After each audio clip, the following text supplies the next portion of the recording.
أشهد أن لا إله إلا الله وحده لا شريك له وأشهد أن محمدا عبده ورسوله لا نبي بعده. Amma ba'd. Segala puji bagi Allah. Alhamdulillah pada kesempatan kali ini mungkin ini adalah kesempatan yang kedua kalinya dulu kita sudah hadir di sini yang akan membawakan tema tentang Sirah Nabawiyah yang mungkin pada pertemuan pertama secara gamblang dan secara umum, dan di pertemuan kedua ini akan dibahas dari lebih terperinci lagi. Untuk itu alangkah lebih baiknya dan mudah-mudahan kita bisa menerima dan bisa mengamalkan dan mengambil hikmah dari tarbiyah yang akan disampaikan oleh guru kita Ustaz Al-Askari. Waktu dan debat kami persilakan.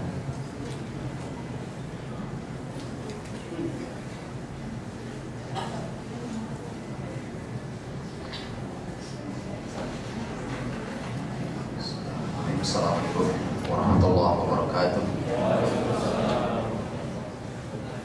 Alhamdulillah alladzi arsala rasulahu bil huda wa dinil haqqi liyudhhirahu 'ala dini kullihi wa kafa billahi shahida. Asyhadu an la ilaha illallah wahdahu la syarika lah wa asyhadu anna Muhammadan 'abduhu wa rasuluh. Allahumma shalli wa sallim wa barik 'ala Muhammad wa 'ala alihi wa sahbihi ajma'in. Ya ayyuhalladzina amanu taqullaha haqqa tuqatih wa la tamutunna illa wa antum muslimun, amma ba'd. Saudara-saudariku shaimin dan shaimat dirahmati Allah SWT, mudah-mudahan sampai hari ini kita lebih baik lagi dibandingkan hari-hari sebelumnya. Mudah-mudahan seluruh amal ibadah kita diterima Allah Subhanahu wa taala, dan mudah-mudahan kita diberi Allah kekuatan, kesehatan untuk menyelesaikan Ramadan kita dengan lebih baik. Teman-teman dirahmati Allah, kita lanjutkan pembahasan Sirah Nabawiyah kita. Setelah pertemuan pertama saya sampaikan tentang secara umum perjalanan peta kehidupan usia Nabi SAW. Hari ini saya ingin memasuki pembahasan awal tentang Sirah Nabawiyah. Kalau teman-teman membahas tentang atau membuka buku Sirah Nabawiyah, itu selalu akan dimulai dengan pembahasan yang judulnya adalah jahiliyah judulnya. Mengapa itu perlu dibahas? Karena nanti akan jelas sebuah pekerjaan itu akan jelas berhasil apa tidak berhasil dari target yang telah ditentukan. Kayak antum kerja di sini itu mesti ada target. Nanti akan dievaluasi di akhir. Di pas hari evaluasi itu akan ketahuan Anda di kerja berhasil atau tidak berhasil. Itu baru prestasi kalau orang berhasil. Nah, kalau tidak berhasil mesti ada masalah. Untuk itulah maka beban yang diberikan ke Rasulullah SAW adalah sebuah tugas yang diselesaikan dengan sangat amat baik oleh Rasulullah SAW. Untuk mengetahui berhasil atau tidak berhasil tentu harus dilihat masalahnya. Apakah masalah yang ada terselesaikan dengan baik atau tidak. Maka dari itulah muncul pembahasan namanya pembahasan jahiliyah. Pembahasan jahiliyah itu pembahasan untuk melihat bagaimana keadaan Arab secara khusus dan keadaan bumi secara umum saat Nabi SAW belum hadir. Begitu beliau hadir, terus beliau menjalankan Quran, mengajarkan Quran, membina masyarakat, hasilnya menjadi seperti apa? Itu baru kemudian kita bisa mengukur. Contoh yang mudah di negeri ini. Negeri ini menjadi negeri muslim sudah lama. Sudah lama. Kita bahkan tidak tahu kapan Islam masuk pertama ke Indonesia. Ya, karena sejarah kita tidak pernah jelas. Ya, 13 tahun abad 13 itu adalah itu sejarahnya Belanda punya. Itu orang company yang buat. Jadi kita ini suka masih percaya dengan penjajah sendiri gitu. Akhirnya kemudian kita tidak pernah tahu itu sudah lama Islam di negeri ini. Kalau hasilnya ini sudah berapa abad? Hitunglah Anda ambil umpamanya, Anda ambil umpamanya si yang abad 13, walaupun abad itu salah, itu ambil abad 10 umpamanya. Abad 10 pun sebenarnya masih di belakang lagi. Itulah abad 10. Sekarang sudah abad ke-21. Artinya Islam di Indonesia itu sudah 11 abad. Nah, sudah 11 abad.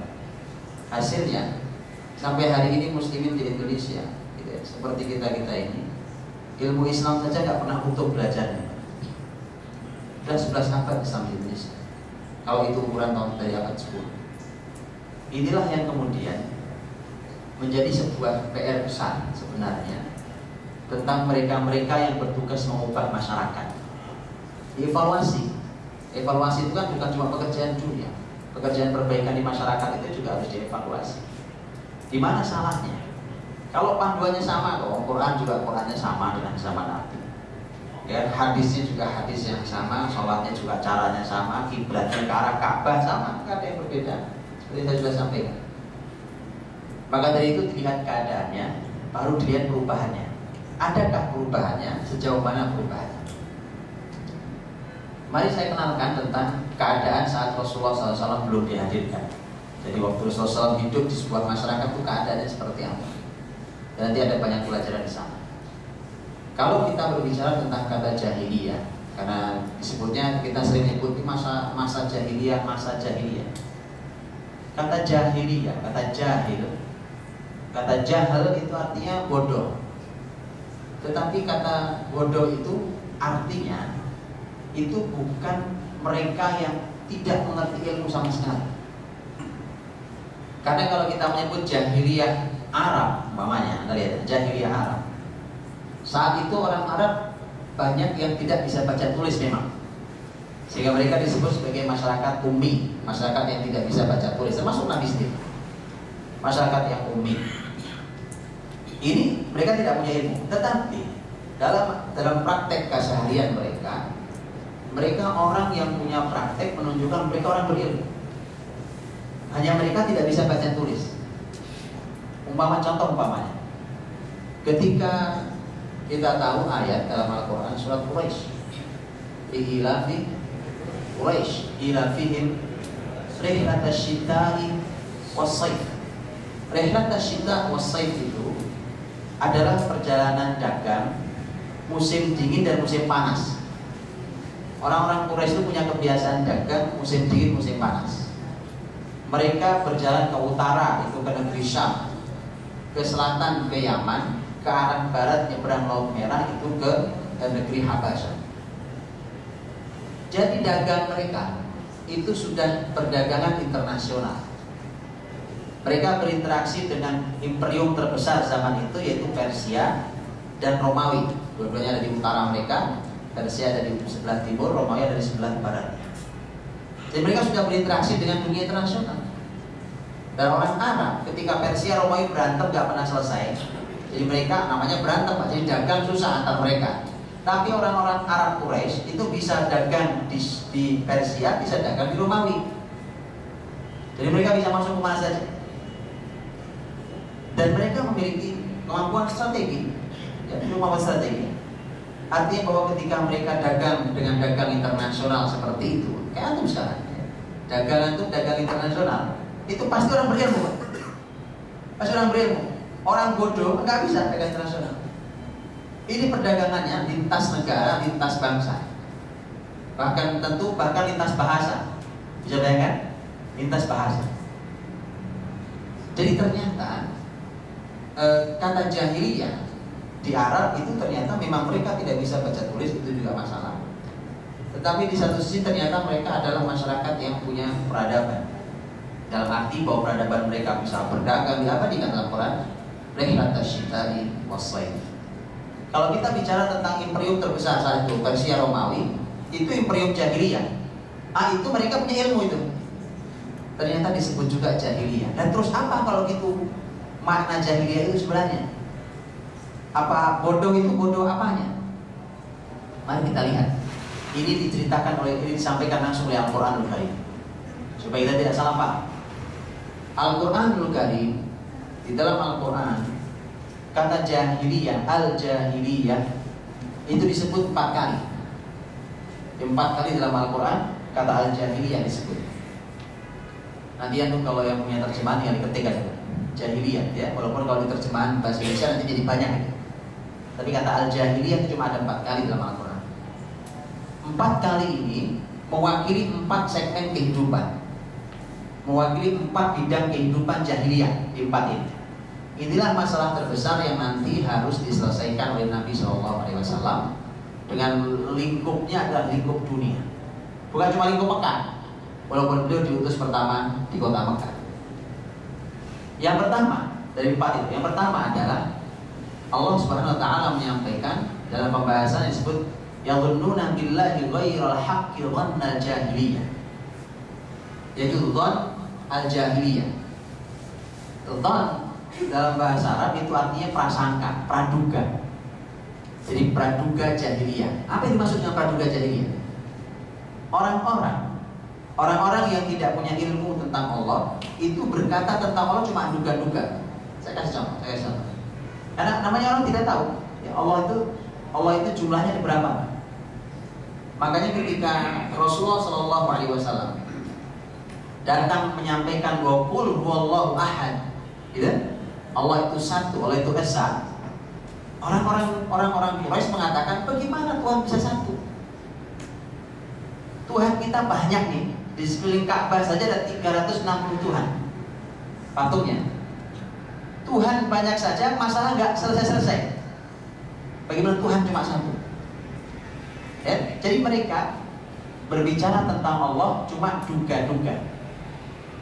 Jadi praduga, prasangka. Itu sebenarnya bicara tentang akidah, keyakinan, iman. Jadi jahiliyah pertama adalah jahiliyah keyakinan. Nah itu. Saya beri contoh bukti jahiliyah keyakinan. Masyarakat yang keyakinannya jahiliyah, salah satu tanda paling mudah dibaca adalah merebaknya perdukunan. Perdukunan itu menjadi tempat bertanya masyarakat yang paling hebat. Perdukunan. Di negeri ini, kita di negeri ini sering tertipu oleh kalimat dan oleh penampilan. Jadi asal dukun sudah diubah menjadi paranormal, banyak di antara kita yang bilang ini paranormal yang putih pak ilmunya. Ada ilmu yang putih, ada ilmu yang hitam, ada ilmu yang abu-abu, kuning, hijau dan seterusnya nampaknya. Jadi karena paranormal putih pak. Baik. Lebih lagi kalau diubah kalimatnya, oh ini ustaz, ini syekh, ini punya pesantren. Lihat penampilannya, ya.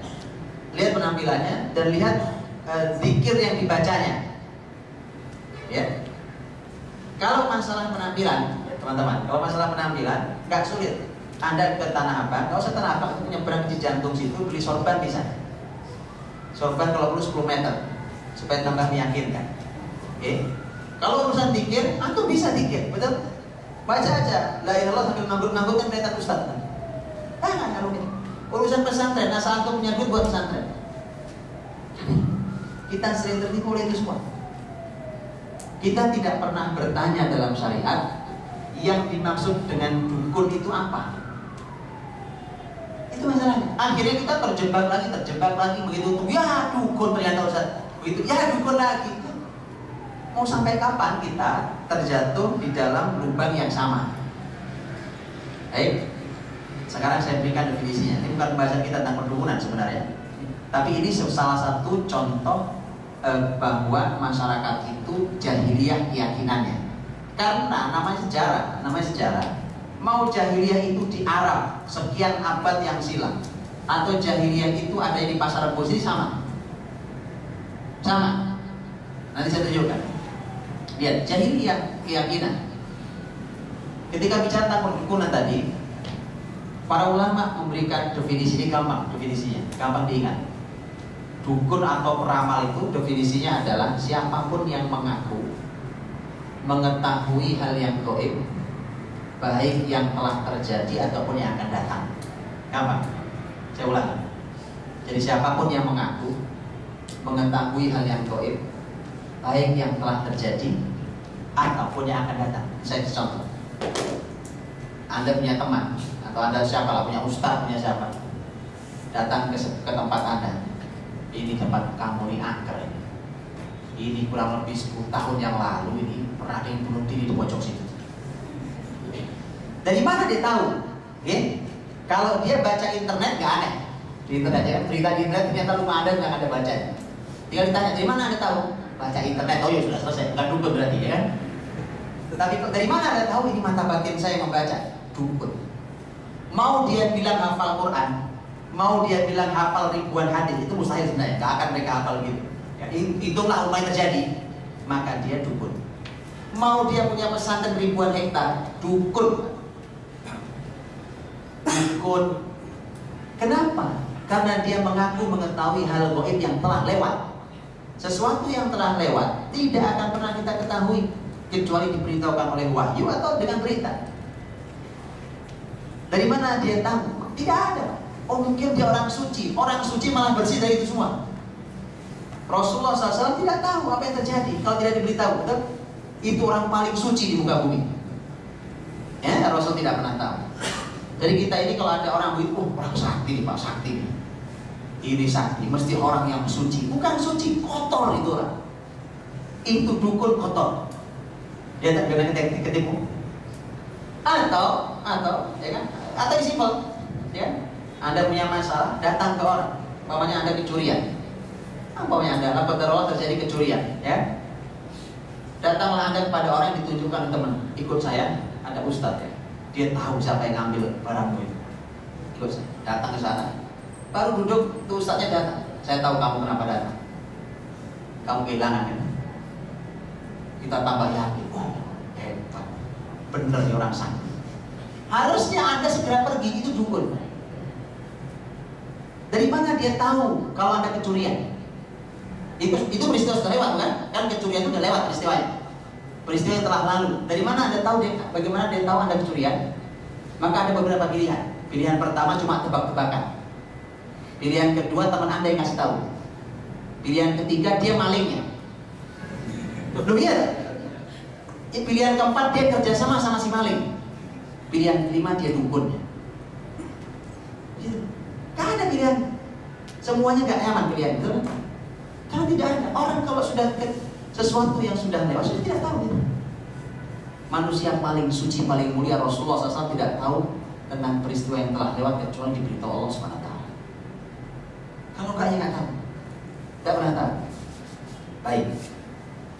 Atau mengaku peristiwa yang akan datang dia tahu. Nah, peristiwa yang akan datang. Ini lebih mudah dipahami ya, tidak usah saya jelaskan.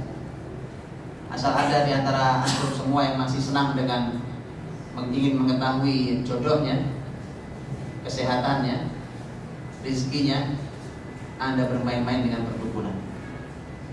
Itu peristiwa yang meramal saja tidak tahu nasibnya. Nanti sore dia pulang tabrak bajai, dia nggak tahu nasibnya. Bagaimana Anda percaya? Sesuatu yang akan terjadi tidak akan pernah diketahui manusia. Itulah. Nah keyakinan ini kita ditipu oleh iblis sekian lama. Kita merasa kalau ada orang tahu yang akan terjadi, ini orang hebat, masih dekat sama Tuhan. Orang yang dekat sama Tuhan paling dekat dengan Allah itu Rasul. Rasul tidak tahu beliau akan terluka di perang Uhud. Kalau beliau tahu pasti akan beliau hindari di mana beliau akan terkena luka. Pasti. Nah, Nabi tidak tahu.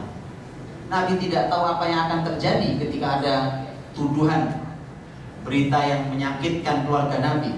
Nabi tidak tahu. Kalau Nabi tahu, kenapa Nabi sedih? Nabi tinggal bilang, saya tahu kok ini ke depan akan seperti apa, saya tahu. Tenang aja, saya nggak sedih. Kalau Nabi tahu, pasti sedih. Tapi Nabi sedih. Nabi tidak tahu apa yang terjadi setelah ini. Ya, itu manusia paling dekat dengan Allah, itu manusia paling suci. Dia tidak tahu. Paham? Maka dari itu keyakinan jahiliyah. Saya kasih contoh. Ini ajaib. Rasulullah SAW mengatakan tentang keyakinan jahiliyah. Poin 1 masih. Keyakinan jahiliyah. Rasulullah SAW pernah menyampaikan begini dalam sebuah kalimat beliau. Beliau mengatakan la safar. Kata Nabi, tidak benar tuh keyakinan bahwa bulan Safar adalah bulan sial. Kenapa Nabi katakan itu? Karena dulu di Arab, kalau masuk bulan Safar itu kan bulan kedua setelah Muharram ya, Muharram Safar. Kalau masuk bulan Safar, itu orang-orang Arab yang jahiliyah itu yakin bulan Safar bulan sial. sehingga tidak ada yang nikah di bulan itu, tidak ada yang punya gawe di situ, ya kan? Tidak ada yang melakukan perjalanan, nggak ada yang buka bisnis di situ. Ini pasti tidak hoki. Baik. Di Indonesia bulan Safar diyakini sebagai bulan sial atau tidak? Nggak tahu atau ya? Atau nggak tahu? Gampang untuk mengukurnya. Nanti besok kalau antum ingin tahu, antum tanya ke gedung-gedung pernikahan, gedung-gedung yang suka dibuat pernikahan. Antum tanya, bulan apa kosongnya? Itu bulan yang diyakini oleh orang Indonesia sebagai bulan sial. Betul. Bulan yang beramai-ramai orang, Anda tahu kan? Jadi nikah itu satu gang 5 tempat.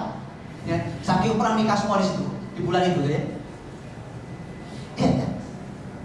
Kepercayaan bahwa hari tertentu, bulan tertentu, tahun tertentu, tempat tertentu, arah tertentu punya kesialan atau keberuntungan. Itu jahiliyah keyakinan. Kecuali kalau itu ditunjukkan oleh wahyu. Umpamanya, mengapa kita sebut Mekah tanah suci, Madinah, Palestina, Masjidil Aqsa dan sekitarnya tanah suci? Karena Quran hadis bicara itu. Mengapa kita katakan air Zam-Zam? Air Zam-Zam, air keberkahan, Nabi sabdakan dalam hadis beliau. Dan seterusnya. Mengapa kita katakan hari Jumat adalah hari terbaik dalam satu minggu? Nabi sabdakan itu. Wahyu sumbernya. Ya. Nah, kalau kemudian kita merasa sial, umpamanya ada orang merasa bahwa kalau kakeknya meninggal pada hari Selasa Kliwon, gitu ya, atau apa hari Selasa bulan apa gitu ya, dia tidak berani buka usaha di bulan itu karena itu hari meninggalnya mbahnya. Ada tak? Ya, ada. Itu keyakinan jahiliyah. Dan ternyata di zaman Nabi SAW pun sama. Bahkan keyakinan tentang umpamanya ada namanya at-tatayyur. Contoh-contoh saja, cuma contoh-contoh keyakinan. Kata tatayyur itu sebenarnya berasal dari kata toir. Toir itu artinya burung. Itu keyakinan kemusyrikan. Mengapa? Karena dulu di masyarakat Arab mereka yakin kalau ada burung ini maka akan begini. Kalau ada suara burung ini akan terjadi ini. Kalau burung ini dilepas, beloknya ke kiri berarti saya sial. Jadi gak jadi saya melakukan sesuatu. Kalau beloknya ke kanan, itu berarti saya hoki. Itu tatayyur namanya. Nah itu ternyata di sebagian kita masih ada, betul? Burung ini akan bawa hoki. Burung ini kalau ada suara berarti ada orang mau mati, kan? Siapa yang ngasih tahu burung kalau ada yang mati? Sejak kapan burung jadi diperintahkan Allah untuk menyampaikan bahwa akan ada orang mau meninggal dan teriak-teriak dia gitu? Itu keyakinan jahiliyah. Kemudian itu seterusnya, tempat tertentu menyeramkan, apa segala macam. Akhirnya kemudian orang melakukan kemusyrikan. Ya, lihat di Indonesia, air entah sumbernya dari mana, ini air berkah, Pak. Maka orang rebutan ngambil air itu, ya kan? Dia bayar, ngambil air jadi bayar. Oh ya, yang jaga yang seneng. Untuk air dari sumur gratisan kan, bayar satu botol 1.000, 2.000 kan bayar. Kali berapa orang sehari datang ya. Tipu orang Indonesia gampang insya Allah. Saya tinggal ngomong aja, ini ada makam wali. Anda tahu ini kesettingan. Saya sering ke Bali karena saya punya kegiatan di Bali. Teman-teman ustaz-ustaz di Bali cerita ke saya. Aduh gimana nih Ustaz Budi? Saya sedih juga ini. Ini suka ada banyak kunjungan dari Pulau Jawa ke Bali, katanya kunjungan wali pitu. Di Bali itu ada namanya wali pitu. Ada orang Bali sini? Enggak. Wali pitu namanya. Saya tanya kepada orang ini, orang asli Bali. Orang asli Bali, lahir di Bali, besar di Bali, jadi tokoh di Bali, sekarang beliau jadi salah seorang ulama di Bali. Saya bilang, Ustaz, itu wali pitu apa sih? Itu tidak ada, Ustaz. Si orang yang jaga itu, ya, itu pernah ada yang cerita. Ini sebenarnya tidak ada makam di sini. Tinggal dikasih gundukan saja, ya kan? Diumumkan tentang wali pitu, nanti dibuatkan mitosnya, ditulis bukunya, disebarkan sampai Pulau Jawa. Kunjungan wali pitu. Kalau di sini wali songo kan, di sana kurang 2. Jadi pitu ketujuh ya. wali pintu. Ini kan subhanallah. Makanya tipu orang Indonesia gampang. Cari gundukan tanah, ya kan? Ya kita buat aja, ya kan? Cara tipu ini.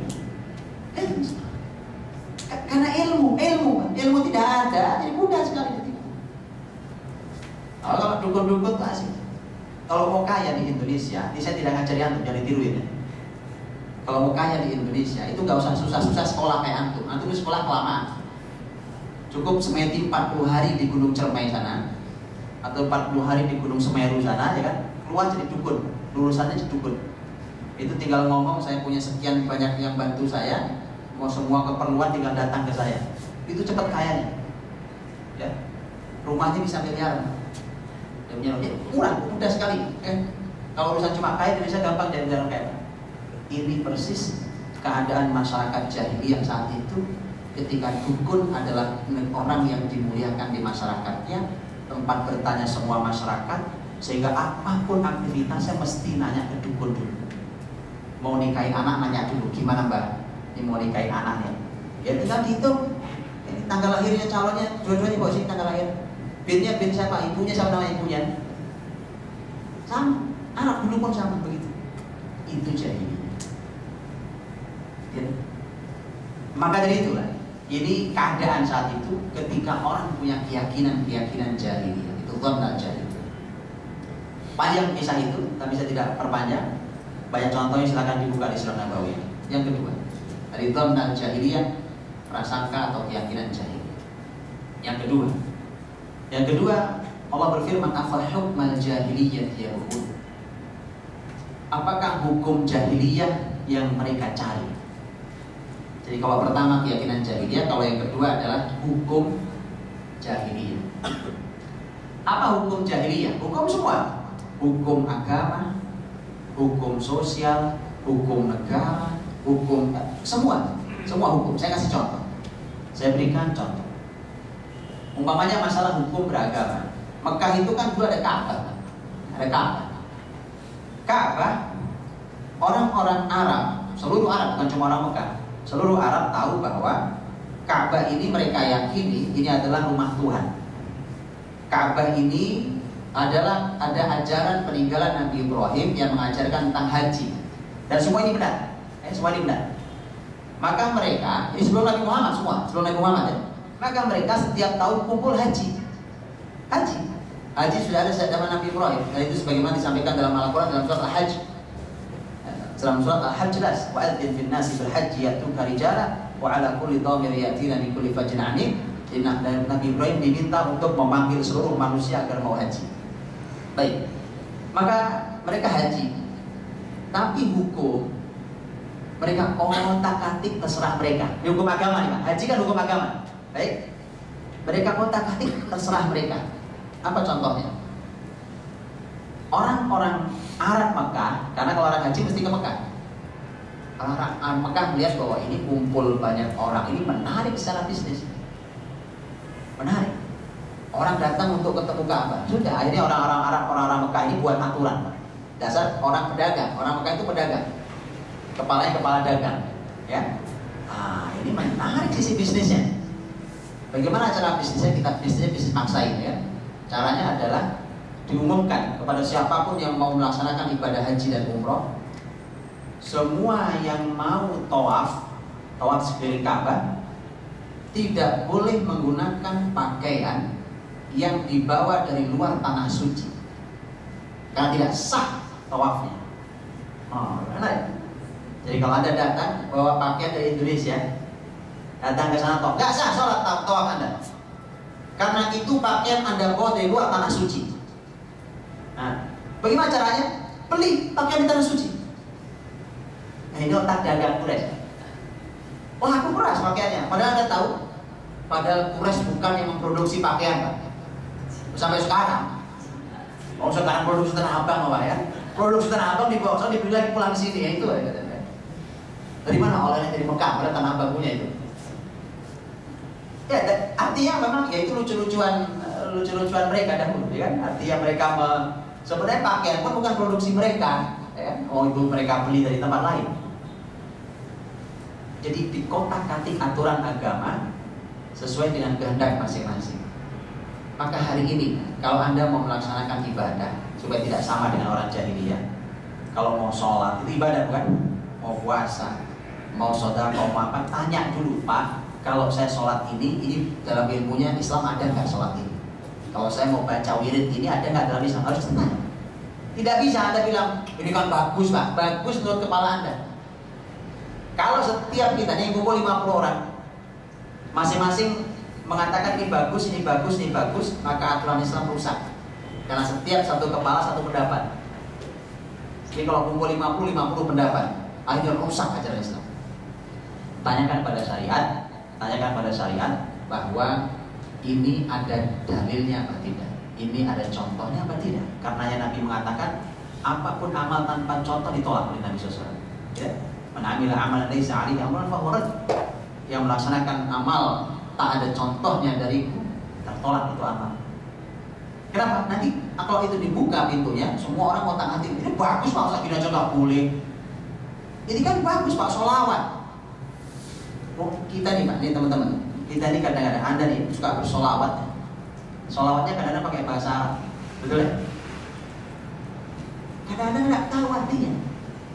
Dan nggak tahu artinya. Ini kejadian banyak betul Pak.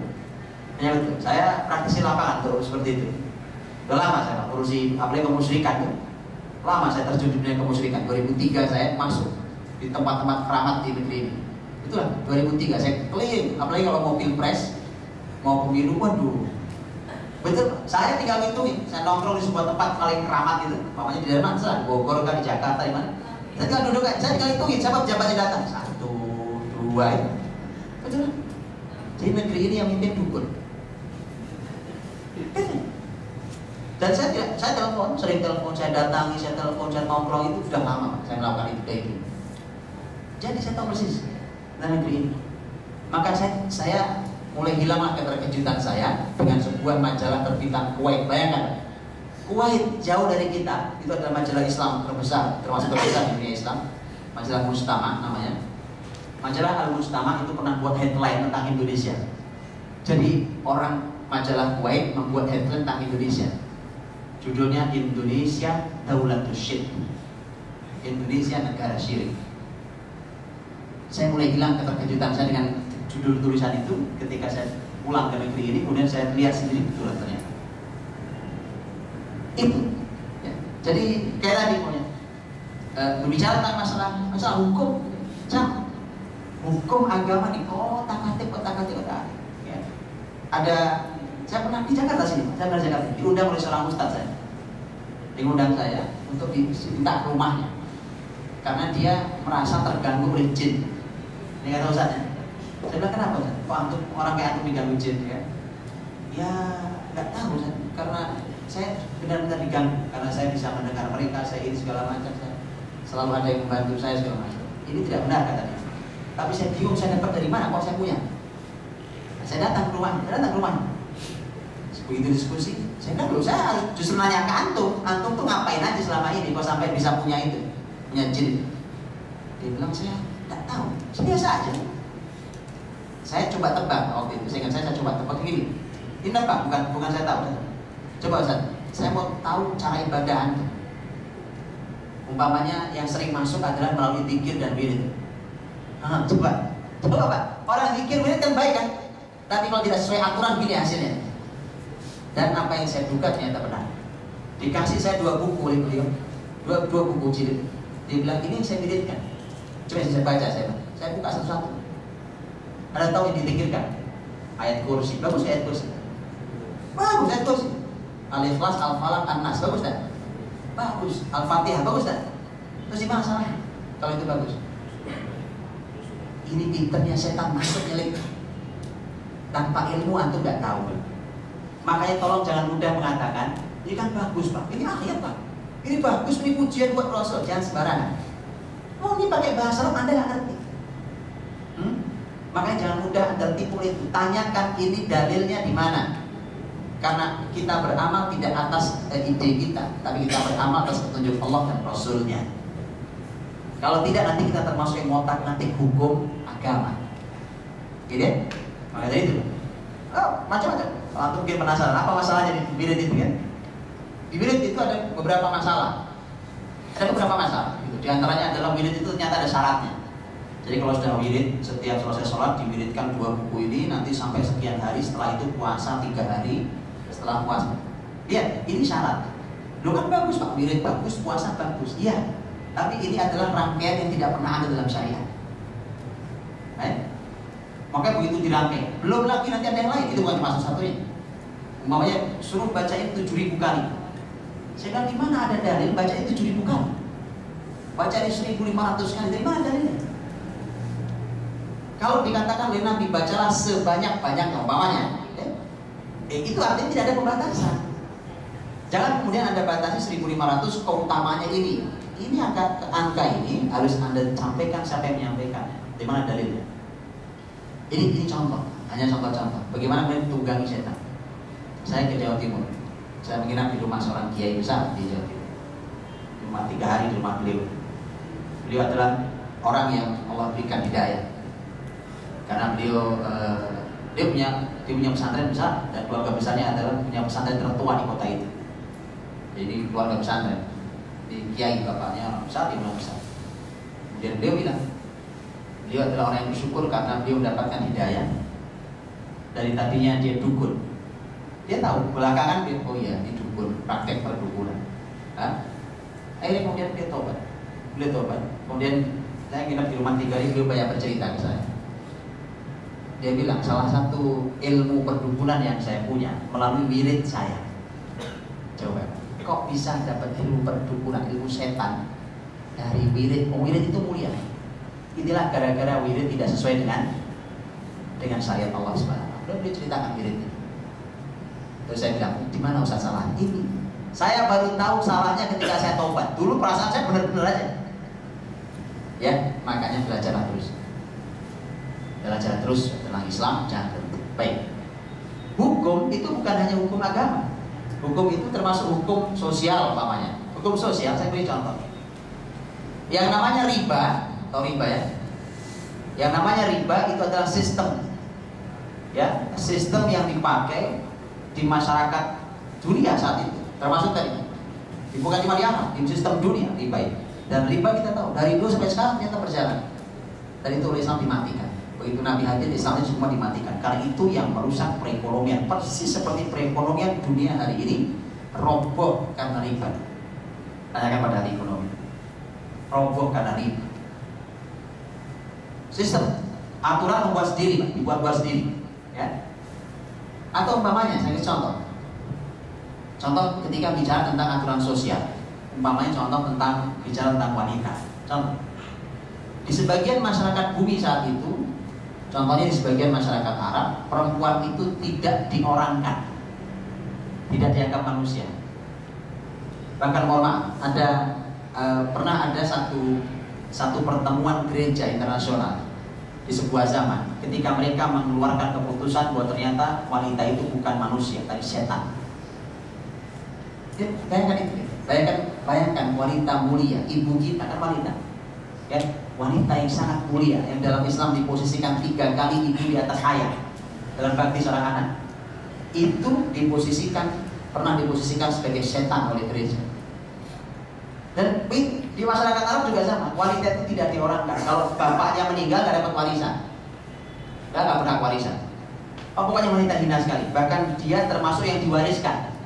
Makanya seorang anak tiri boleh menikahi ibu tirinya kalau bapaknya sudah meninggal. Wah, coba loh. Di masyarakat lain, wanita diangkat, dipuji sebagai titisan dewi. Nah, akhirnya tidak ada yang berani nikahi dia. Oh, masa Tuhan dinikahi? Jadi nggak ada yang bilang. Akhirnya tersiksa juga tuh perempuan. Dua-duanya jahiliyah. Makanya jangan mudah tertipu hari ini, ya kan? Ketika tidak boleh ada penindasan terhadap wanita, sepakat. Islam mengatakan itu. Tidak ada yang memuliakan wanita melebihi Islam. Tapi jangan mudah tertipu di kalimat berikutnya. Maka dari itu, mari kita setarakan. Nah, kesetaraan. Laki perempuan sama apa beda? Orang asal normal kepalanya. pasti mengatakan perempuan laki-laki tidak sama. Dan Quran mengatakan walaisa dzakaru kal untha, laki dan perempuan tidak sama. Surat Al-Imran. Kan tidak sama. Lalu dari mana samanya? Wong satu namanya Ahmad, satu namanya Fatimah. Lalu bagaimana beda? Bagaimana sama? Ada tahu? Kalau saya sebut nama Asma, kan? Kalau saya sebut nama laki-laki, Anda tahu laki-laki. Nama perempuan, Anda tahu perempuan. Anda suruh berdiri dua-duanya berdampingan, Anda tahu yang mana perempuan dan laki-laki, betul? Iya. Dari mana samanya?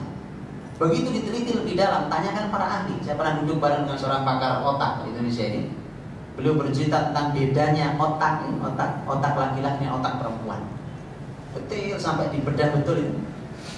Otak laki, otak perempuan. Jadi ternyata beda. Kemudian mau disetarakan semua. Laki-laki sama perempuan udah sama saja, ya. Jadi laki perempuan sama itu gimana ceritanya? Bung Anda punya anak perempuan semua, 1 perempuan, 2 perempuan, 3 perempuan. Ini punya anak laki-laki kan? Ada punya laki-laki semua anaknya ya. Laki lagi.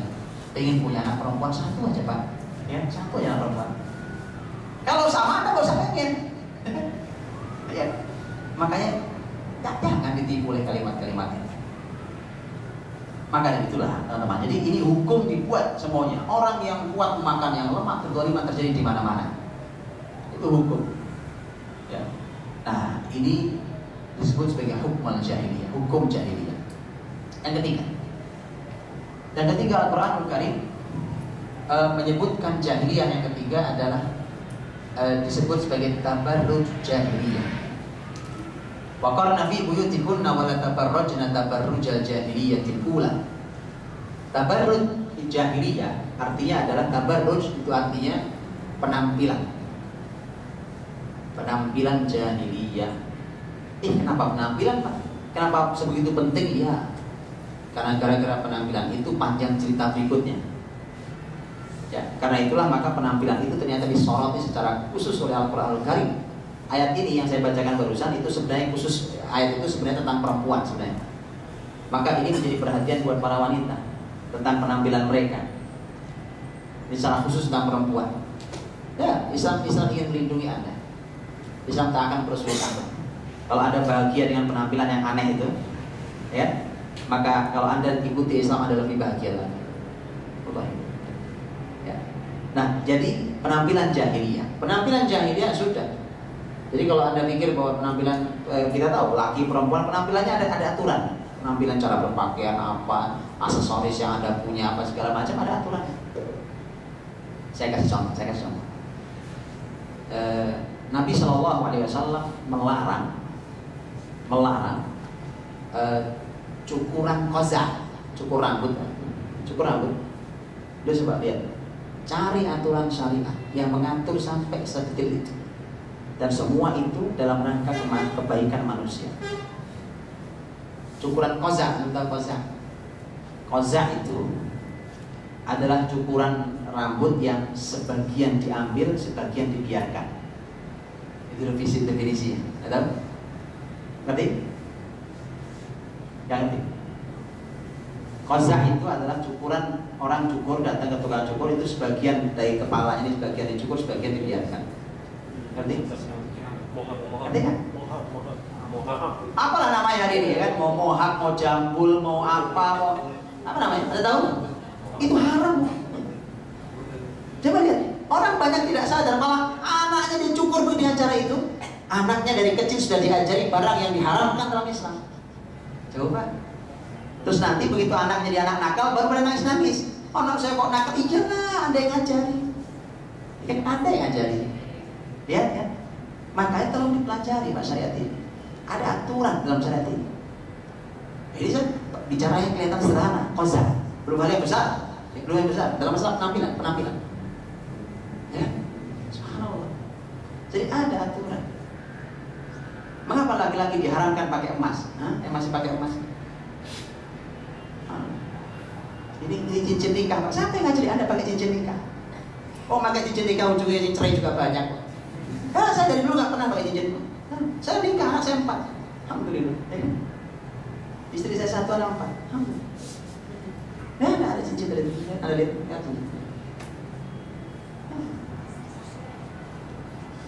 Bukan ini, dan ini siapa yang ngajarin? Ada siapa yang ngajari? Kalau lepas izin kayaknya sesuatu yang wah gitu ya. Wah ini ada sesuatu. Ya, apa siapa yang ngajari Anda itu? Ya. Dan kita ini melakukan sesuatu yang tanpa kita sadari itu ajarannya orang kafir. Jahiliyah. Itu pentingnya terus ngaji. Enggak apa-apa, namanya kita tidak tahu. Begitu tahu, kita istighfar kalau salah. Kita tinggalkan yang salah. Nah, ini cuma contoh-contoh ya. Silakan dipelajari penampilan itu kayak apa. Ada aturan, penampilan itu kayak apa. Ya. Dan yang keempat, waktu sudah habis. Yang keempat kata al-jahiliyah dalam Al-Quran disebut sebagai hamiyat al-jahiliyah. Ya, hamiyah al-jahiliyah. Hamiyah itu artinya adalah kesombongan atau fanatisme jahiliyah. Apa maksudnya? Contohnya. Dulu orang Arab ini. Contoh, Arab dan yang Arab sama sebenarnya. Saya kasih contoh yang Arab. Mereka itu umpamanya lomba naik kuda. Mereka penunggang kuda hebat, naik kuda. Kalah, salah satunya kalah ya, yang menang satu. Habis mereka kalah, mereka saling mengejek dengan syair. Begitu saling mengejek dengan syair, berantem antar mereka, tidak cukup puas, melibatkan suku masing-masing. Apa penyebabnya? Tadi kalah tarung kuda. Jadi apa yang sedang Anda perjuangkan sekarang? Apa yang sedang Anda perjuangkan sekarang? Yang sedang Anda perjuangkan sekarang adalah fanatisme jahiliyah. Mati-matian sampai pertumpahan darah. Sampai rela menggunjing saudara, menghujat saudara, mencaci maki orang lain, memfitnah orang lain. Yang Anda perjuangkan kejahilian. Makanya saya bilang kepada teman-teman saya dari sejak sebelum Ramadan, saya sudah bilang ke masyarakat, saya bilang sudah cukup, teman-teman di sini sudah cukup antum membuyarkan pahala puasa antum sampai hari ke-9 ini. Sampai hari ke-9 ini sudah cukup antum batalkan puasa antum. Kenapa? Rasul bersabda, "Man lam yada' qaula zur wal 'amal bih wal jahl falaysa lillahi hajatun an yada' ta'amahu wa syarabah." Yang belum meninggalkan ucapan dosa, ucapan dusta, dan mengamalkannya, Allah tidak butuh dengan kalian meninggalkan makan dan minum. Allah tidak perlu dengan kalian puasa. Secara fikih puasanya sah dari subuh sampai maghrib, secara fikih sah. Secara puasa nol, secara pahala nol. Secara pahala nol. Apa sebabnya? Lisan Anda yang tidak terjaga, baik lisan di mulut ini atau lisan pena, tidak terjaga. Saya tidak tahu mengapa pilpres harus di Ramadan. Pas kebetulan ini. Dan Anda lihat, masih ada yang suka SMS-an, forward, broadcast, buat status, hanya sebuah berita tidak jelas dinaikkan linknya, selamat. Yang masih melakukan selamat, batal pahala Anda. Wallahi nanti batal pahala puasa Anda. Ketika yang Anda lakukan itu, forward itu ternyata tidak bisa di cross check kebenaran beritanya. Kalau wartawan nulis, Anda tahu kan media hari ini? Anda tahu media hari ini kan? Begitu pilpres baru Anda tahu itu media punya siapa, betul kan? Iya. Ini Pak saya ambil dari sana. Ya. Yang tanggung jawab media berikut Anda, Anda ikutan. Lihat, saya sampaikan satu hadis Nabi sebagai penutup supaya Anda tahu nih. Hadis sahih. Kalau tadi hadis riwayat Bukhari, sekarang pun sama. Hadis sahih, Rasulullah SAW menyampaikan, "Kafa bil mar'i kadhiba an yuhadditha kullama sami'." Kata Nabi, cukuplah seseorang disebut pendusta ketika dia menyampaikan semua yang dia dengar. Paham? Saya ulang. Bisa benar Nabi SAW. Supaya kita hati-hati. Cukuplah seseorang disebut pendusta. Ya kalau sudah dusta, pahala puasa nggak pakai, sudah hilang. Cukup seseorang disebut pendusta ketika dia menyampaikan semua yang dia dengar. Saya pernah dengar Pak, saya sampaikan. Saya pernah baca, saya forward. Saya pernah ini, saya langsung broadcast lagi. Kalau ternyata ada yang tidak benar, ada yang tidak lepas diri. Saya nggak tahu Pak, saya kan cuma broadcast. Anda pendusta. Bagian dari pendusta, rangkaian pendusta itu. Saya mau tanya, apakah semua berita yang Anda broadcast itu Anda yakin kebenarannya? Selamat. Betul, saya sampaikan. Maka berhenti mulai sekarang. Berhenti mulai hari ini. Berhenti. Kalau Anda mau pilih, silakan pilih. Itu hak Anda. Anda mau pilih salah satu dari dua calon, silakan. Itu hak Anda. Itu hak sebagai orang negara. Saya tidak katakan, saya tidak bicara pemilihan. Saya cuma sayangkan kalau puasa kita pahalanya batal. Ya. Nah, cukup. Ya. Maka dari itu, hamiyah dan jahiliyah. Pertarungan yang kemudian akan menyebabkan berbagai macam hal, merupakan sebuah kesombongan, fanatisme jahiliyah ya. Sama main bola di mana-mana, main bola selesai tawuran. Apa yang sedang Anda tawurkan itu ya? Bola, jahiliyah. Jadi yang Anda bela ini bukan Islam. Yang Anda bela ini adalah sesuatu yang jahiliyah. 4 poin sudah terakhir ini, ada 4 poin. Inilah yang menjadi tugas besar Nabi untuk membenahi seluruh bumi ketika bumi dikelilingi, diselimuti 4 kegelapan jahiliyah. Keyakinan jahiliyah, hukum jahiliyah, penampilan jahiliyah, dan fanatisme serta kesombongan jahiliyah. 4. Saya kira itu. Nah, dengan itu nanti kita akan tahu betapa hebatnya Nabi. Itu ternyata itu yang kita lihat hari ini. Maka kalau Anda ingin tahu bagaimana ya Pak cara memperbaiki hari ini, sekarang kita tahu Rasul sudah berhasil. Tinggal niru yang sudah berhasil, kan gitu. Success story ya. Nah itu. Kalau kadang-kadang terima nggak bisa sukses nih. Nggak pernah sukses. Saya kira kalau besok sudah habis waktu saya. Saya kembali. Assalamualaikum warahmatullahi wabarakatuh.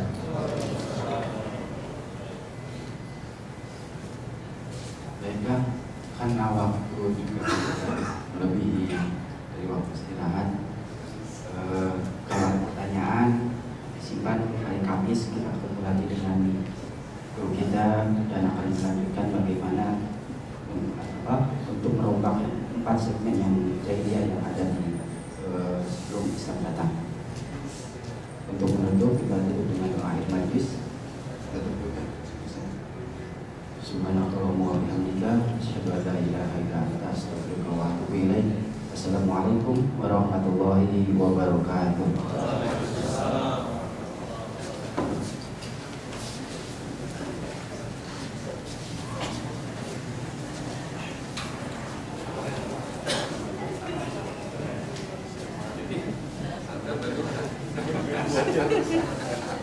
Pertanyaannya